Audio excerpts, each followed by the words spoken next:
tú tocaste un tema importante. Y estas son las cosas de los compromisos. La medicina ha sido uno de los flagelos más duros que ha tenido la población salvadoreña. El país, la gente pobre, la gente más necesitada, no ha tenido acceso a la posibilidad de contar muchas veces con un medicamento en el cual a veces no solo es el alivio del dolor o del malestar, que es muy complicado, sino de salvar la vida misma por el no acceso a la medicina. Hablemos de eso, hablemos de lo que tú has visto, cómo ve Nuevas Ideas y cuál es tu visión sobre el desarrollo del tema de los medicamentos, del precio, de la no monopolización, de la comercialización, esos precios altísimos de las medicinas en El Salvador. Por favor, José. Primero, es importante decirle a la población que en el país históricamente ha habido importación exclusiva de ciertos fármacos esenciales para la vida. Estamos hablando de monopolios que han tenido el control de importación de productos, por ejemplo, como para tratar el cáncer. Eso, con la ley de medicamentos, si bien es cierto, lo que impactó fue el factor precio, que redujo en un 35%. Sin embargo, todavía hay un monopolio en el control de la importación. Entonces, tuvimos ese inconveniente al inicio con el gobierno de nuestro presidente Nayib Bukele. Dejaron de comprar un fármaco para tratar el cáncer de mama en las mujeres y el ministro de Defensa tuvo que irlo a traer hasta la frontera con Guatemala. Pero espérate que te interrumpa. ¿Dejaron de comprar un fármaco? Sí. ¿Quiénes? El gobierno del FMLN. ¿Y por qué? Definitivamente dejaron desabastecido. Ellos dejaron de comprar cuando perdieron la elección muchos productos esenciales. Y nosotros cuando llegamos vimos que estaban agotándose las existencias, es decir, no hubo una adecuada planificación para ciertos fármacos. Primero, por incapacidad, por irresponsabilidad o por cualquier razón. Entonces, el negocio de los medicamentos ha estado exclusivamente cerrado a 2 o 3 droguerías, que desde la visión política, desde los años 90, con el gobierno del señor Alfredo Cristiani, nació ese enorme negocio, el negocio de la distribución de medicamentos. Lo mismo ocurrió, y ahí nace un monopolio. Lo mismo ocurrió con el sector agrícola. Nace también, de parte de este mismo exfuncionario, expresidente, el monopolio de los insumos agrícolas. ¿Qué tuvo El Salvador? Se desarticuló nuestro sistema agrícola y se desarticuló la capacidad operativa de algunos laboratorios que ya estaban operando. Entonces, vamos a ver una cosa, quiero profundizar en esto, José, porque yo quiero que la gente, y centremos, es importantísimo esta parte de la plática. Tú has dicho 2 elementos, y vamos a hablar de la figura del expresidente Cristiani, el primer presidente de los 20 años que gobernó Arena. Muchas personas dicen, y lo he escuchado de areneros, de exareneros, de personas que no les interesa la política, pero el presidente Cristiani no tiene los señalamientos de la partida secreta de los 300 millones de Saca, no tiene el señalamiento de los 175 millones de Sánchez Serén, ni los 350 de Mauricio Funes. Y yo quiero que hablemos de eso.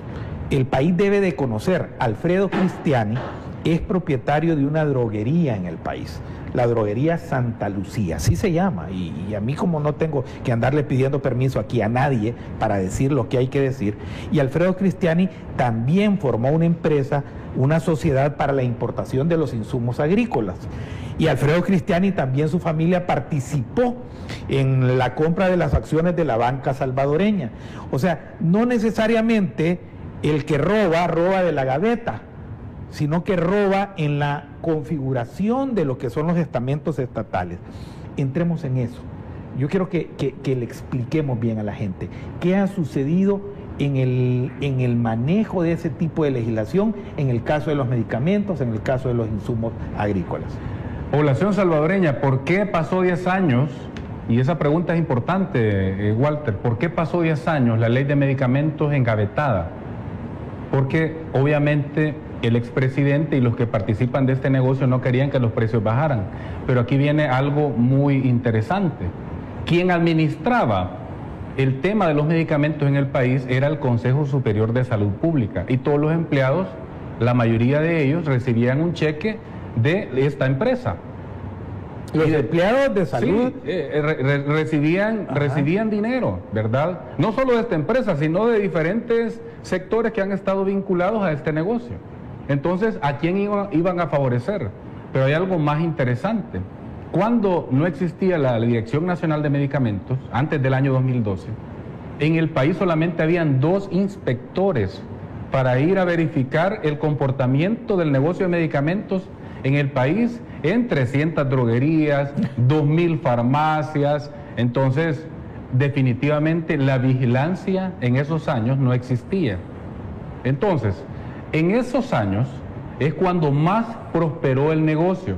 Al país vinieron muchas empresas a querer invertir, a generar competencia sana, a traer productos que han traído por años exclusivamente estas droguerías, pero no les permitieron. ¿Saben que nosotros encontramos algunos expedientes de registro sanitario? Es decir, un expediente para querer traer medicamentos al país que tenían 4 años esperando en una gaveta.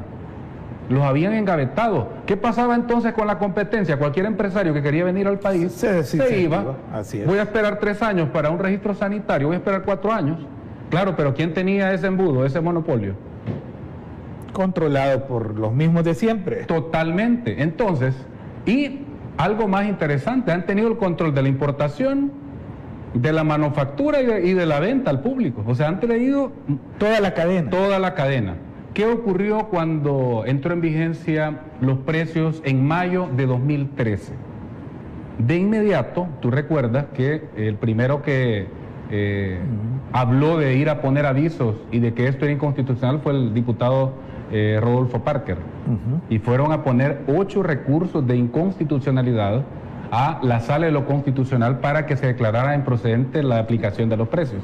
Al final la Sala, con la presión de la población, no dio lugar a esta petición. O sea que Rodolfo Parker ha andado en esa conducta permanente siempre de dañar al pueblo, a presentar 8 recursos de inconstitucionalidad contra aquellos estamentos jurídicos que iban a permitir el abaratamiento de las medicinas en el país. Terrible. ¿Y qué ha ocurrido en ese momento? ¿Qué ocurrió? Cuando bajaron los precios, se pusieron de acuerdo algunas droguerías para fijación de precios, población salvadoreña, y la Superintendencia de Competencia inició una investigación y concluyó un año después, en el 2014, que había habido colusión, que se habían puesto de acuerdo, pero las multas aquí son risibles. Yo creo que hasta hoy no las han pagado, ¿verdad? Entonces, ¿qué ha pasado? Han puesto el precio que han querido. Han decidido quién compite y quién no compite. Han decidido la compra del sector público. Somos uno de los pocos países, yo me atrevería a decir, el único país de América Latina que tiene 5 listados de medicamentos. ¿Para qué se hizo este desorden? Para comprar, para venderle al Estado a 5 instituciones con diferentes precios. Una misma casa farmacéutica de una misma droguería. 5 precios distintos por el mismo producto. Por el mismo producto. Un precio para el Estado. Le voy a poner el ejemplo. Sí, por favor. El ejemplo. Dígalo. Supongamos a alguien que padece de hipertensión y le vamos a dar un amlodipino, por ejemplo. Y se lo vendemos a un precio al ministerio. Esta empresa se lo vende a un precio al Ministerio de Salud, a otro precio al Seguro Social, a otro precio a FOSSalud, a otro precio a ISBM, a Bienestar Magisterial, y otro precio a COSAM. Y a él le costó lo mismo de importarlo. Ahí está el negocio. Cuando tenés dispersión de listados de precios, al Estado le cuesta un precio distinto el tratamiento de cada paciente, y eso no es correcto. Además, eso también permite que haya un tratamiento distinto para los pacientes y no puede haber un tratamiento diferenciado. Yo supongo que cuando una medicina X desde su producción, si es que es nacional, te debe de costar, creo que el más barato que puedan tener en los 5 listados de precios, gana. Hay una ganancia. O sea, ¿por qué el tener una diferenciación de precios? ¿En qué han basado este criterio? Es que definitivamente lo hicieron para aumentar la venta, para aumentar las ganancias. ¿Qué pasó desde 1995? Comenzaron a hacer entierros de medicamentos. En el país hay entierros de medicamentos en muchas unidades de salud. Esos son los que hemos visto que aparecen, sí, que aparecen en, sí, lugares y todo lo... En los 14 departamentos de El Salvador hay entierro de medicinas salvadoreños. Hay entierro de medicinas, donde escarbemos, en unidades de salud, en hospitales. En el hospital de Saldaña enterraron más de 5 toneladas, por ejemplo, y de productos sensibles que se quedaron esperando pacientes hipertensos, con diabetes, con problemas cardíacos o con infecciones. No llegaban estas medicinas a ellos. Lo más perverso es que lo que ya no podían vender en las farmacias privadas, se lo terminaban vendiendo al Estado. Y ya ese producto a punto de vencer, ¿qué pasaba? Pues obviamente se vencía en los estantes o en las farmacias de los hospitales. ¿Y qué comenzaron a hacer? Enterrarlo. Porque el problema es que en El Salvador solo hay una empresa que destruye. Y destruir un medicamento es carísimo. Cuesta mucho dinero. Imagínense, perdemos doblemente. Por un lado, porque se roban el medicamento. Se vence. Y hay que enterrarlo. Y hay que enterrarlo o hay que destruirlo. Y destruirlo, un costo adicional más. Robo al pueblo salvadoreño. Se calcula alrededor de 300 toneladas de medicina que fue enterrada. Y solo en el gobierno del FMLN en 10 años destruyeron cerca de 20 toneladas de medicamentos. En un país tan pobre, en un país con tanta necesidad, 20 toneladas de medicinas destruidas por esta mafia articulada que ha sangrado al pueblo. Han tenido el control de todo este aparato. ¿A través de qué? De grupos parlamentarios, 20 años de arena. El FMLN, ante la presión y compromisos populares, avanzó, cosas que no podían seguir siendo en el país. No le alcanzó ni el ánimo ni la voluntad política para hacerlo como debió haberlo hecho. Creo yo que hay otro estamento de lo que hemos venido analizando, que es también, y yo le quiero explicar a la población esto, todo lo que usted ve a un montón de médicos del Colegio Médico Salvadoreño, a quienes yo conozco como activistas políticos del partido Arena, muchos de ellos han sido miembros del sector profesional de Arena, y los vemos engabachados, hablando con una supuesta propiedad académica de los temas del combate de esta pandemia. Pero en este caso de los medicamentos, Colegio Médico, Consejo Superior de Salud Pública, una legislación nociva que ha dañado al pueblo salvadoreño. Cerremos el círculo para pasar a qué vamos a hacer en torno a esto, por favor. Definitivamente el centro de operaciones ha sido el Hospital Sacamil. Por muchos años, bueno, de hecho es uno de los hospitales que más denuncia tiene, ¿verdad? Porque estos médicos ingratos no llegaban a sus turnos, solo llegaban a marcar y se van. Y además en toda la pandemia el Ministerio de Salud les ha pagado, pero se han dedicado solo a atacar al gobierno y a pasar en la asamblea, ¿no? Hospital Sacamil. Sí. Póngale nombre usted, mi querido amigo, a este caso. Pongamos la atención. Quiero centrar este tema. ¿Por qué nace o sirve de ejemplo este caso del Hospital Sacamil? Porque ahí era el centro, ha sido el centro de operaciones por muchos años, donde llevaban a los pacientes que necesitaban algún tipo de cirugía y comenzaban a estafarlos, presionándolos, diciéndoles: miren, si usted no quiere arriesgarse, sería importante que lo hagamos en el sector privado. Es más, a algunos les cobraban operándolos ahí mismo, en el Hospital Sacamil. Y muchos pacientes, ahí hay denuncias, hemos encontrado denuncias de pacientes a estos médicos, por mala praxis, por maltrato, por abuso.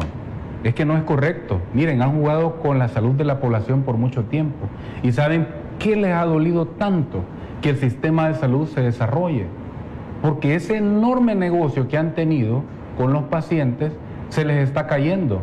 Y no se trata de quebrar el sector médico privado, porque de lo que se trata es que tengan ganancias razonables, pero la manera en que lo hacían no era correcta, porque jugaban con la vida de las personas tenían que endeudarse ante una emergencia, ante una cirugía, vender sus prendas, vender cualquier propiedad con el ánimo de salvar la vida de una mamá, de un papá. Pero ahí en ese hospital se han dado muchas cosas irregulares porque no les ha importado la salud de la población. Hay algo que les ha dolido muchísimo. El ministro de Salud recientemente inauguró en el Hospital Sacamil una clínica cardiometabólica. Jamás había existido una clínica cardiometabólica en el sistema de salud. Eso les ha impactado duramente, porque ellos se han aprovechado de este perfil de pacientes. Y eso no es correcto.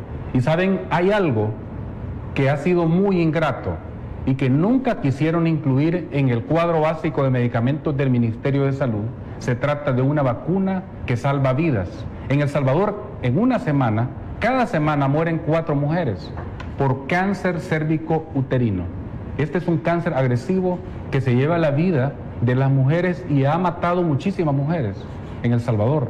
Arena y FMLN sabían que esta vacuna era necesaria en el sistema de salud, en el Ministerio de Salud. ¿Y qué hicieron? ¿Por qué nunca quisieron, Walter, incluirla? Ajá. Porque no le querían quitar negocio a una droguería que trae exclusivamente esta vacuna. La vacuna cuesta $150 en el sector privado y son 2 dosis, o sea, son $300. Entonces una familia pobre no iba a tener los recursos para aplicarse esta vacuna que se aplica a niñas de 9 y 10 años.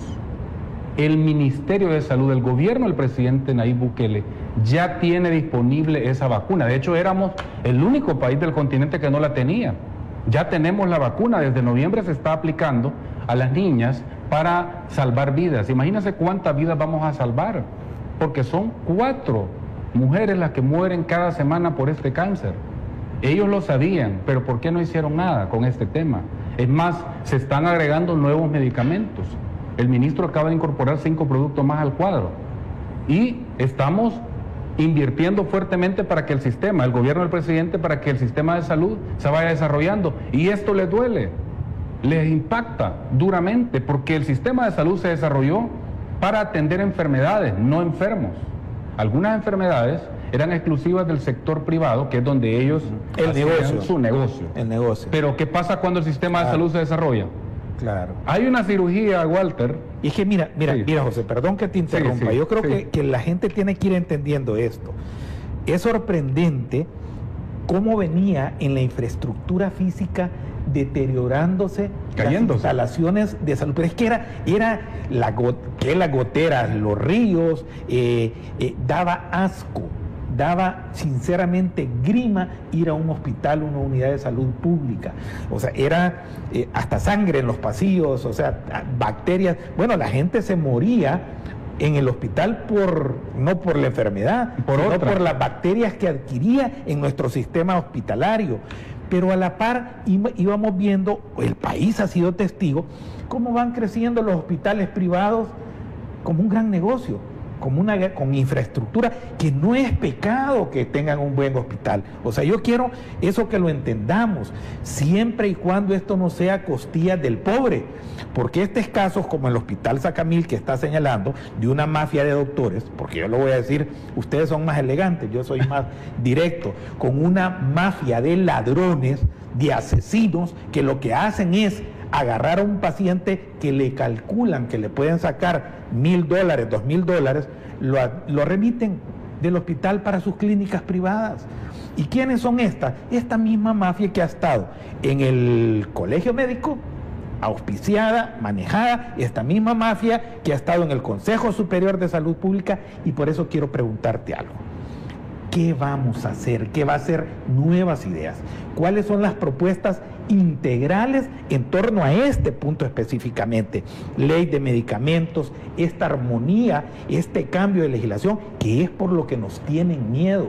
Por eso es la protesta de ellos, por eso el golpe de Estado, que vamos a hablar en la última parte, porque les vamos a quitar el negocio, porque vamos a romper de una vez por todas con este maldito comercio de la sangre, la vida y las enfermedades de la gente. De eso se trata esto, por favor, Jorge.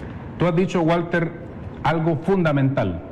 El ejemplo de por qué un paciente entraba con una enfermedad y salía con otra o terminaba muriéndose. Y yo voy a poner el ejemplo, Hospital San Bartolo. ¿Saben que esos quirófanos estaban contaminados de bacterias? No cumplían las buenas prácticas hospitalarias, los hicimos nuevos. El gobierno del presidente ya lo hizo nuevo.